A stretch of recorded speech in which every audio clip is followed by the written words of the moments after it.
Assalamualaikum warahmatullahi wabarakatuh dan salam sejahtera.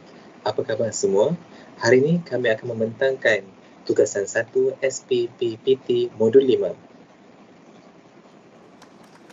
Pembentangan hari ini dilakukan oleh Dr. Ahmad Fakurazi dan saya Dr. Muhammad Zamri. Cabaran isu penilaian PDP semasa pandemik COVID-19 dan kaedah untuk mengatasinya. Sebagai pengenalan, pandemik COVID-19 tidak pernah kita duga namun ia berlaku. Pengajaran dan pembelajaran PDP sebelum ni secara bersemuka dilakukan secara dalam talian. Norma diolah bersesuaian dengan situasi.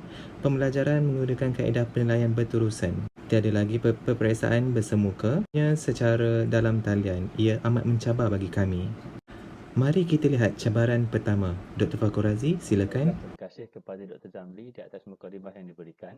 Saya teruskan dengan cabaran pertama berkenaan dengan keadilan dan bebanan. Sebelum daripada berlakunya COVID-19, penilaian yang saya lakukan terhadap pelajar-pelajar saya dalam subjek PN 3103 iaitu pendidikan Al-Quran semuanya adalah secara bersemuka. Maka bermula dengan peperiksaan akhir terpaksa ditukarkan kepada dalam talian berbentuk analisis open book. Kemudian tindak balas isu komuniti secara langsung ditukar kepada komuniti maya daripada Facebook dan WhatsApp. Penganjuran seminar ditukarkan kepada webinar dan juga refleksi ditukarkan kepada pembentangan melalui video. Kekangan yang berlaku adalah saya tidak dapat untuk bersama-sama secara langsung bersama pelajar saya kerana dalam HPK 5 ini, HPK yang A5 ini saya perlu untuk memerhatikan bagaimana pelajar telah mencapai pembudayaan perwatakan yang disebut sebagai Adabiah Muhammadiyah daripada awal semester sampailah ke akhir semester. Jadi dalam penganjuran seminar dan tindak balas isu komuniti juga saya tidak dapat bersama-sama dengan mereka membuatkan berlaku beberapa perkara berbangkit berkenaan dengan keadilan saya dalam mengagihkan pemarkahan dan bagaimana saya memastikan kesaksamaan dalam bebanan tugasan di antara para pelajar. Pada masa yang sama, masalah yang lebih ketara adalah berkenaan dengan capaian internet membuatkan saya perlu banyak bertoleransi dengan mereka. Dan kemuncak subjek ini adalah untuk mencapai nilai Adabiah Muhammadiyah. Itulah yang paling ketara yang tidak dapat untuk saya membuat penilaian kerana mereka tidak berada di hadapan mata saya untuk saya menilai adakah mereka telah berjaya mencapai HPK A5 ini iaitu membudayakan watak yang sesuai dengan pengajian mereka sebagai pelajar pengajian Islam dalam bidang tafsir.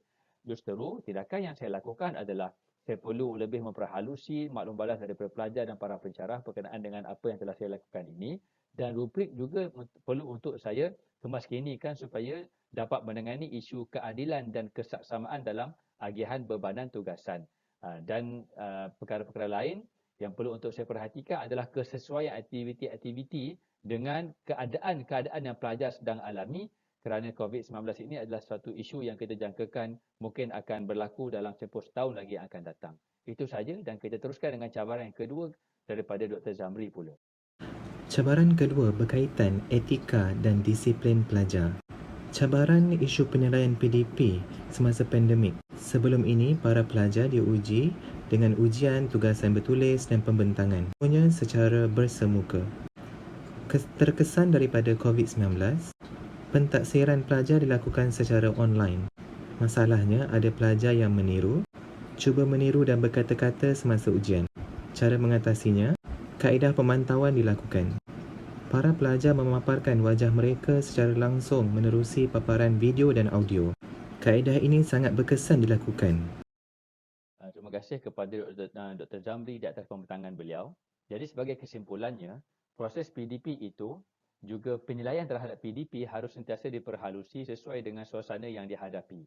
Kita semua perlu sentiasa kreatif dan inovatif dalam aspek penilaian PDP ini berkenaan dengan penilaian secara sumatif ataupun formatif, formal ataupun informal, secara langsung ataupun dalam talian, segera atau tidak segera dan pelbagai penilaian alternatif yang lain perlu untuk kita perhalusi dari semasa ke semasa.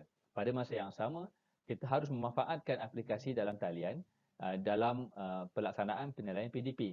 Apapun capaian internet tetap menjadi tunjang utama dalam keberkesanan penilaian PDP ini dalam era COVID-19 yang sedang kita hadapi sekarang. Kita perlu tetap berjiwa besar supaya tidak terkenal pendidikan kita dalam mendidik rakyat negara kita ini.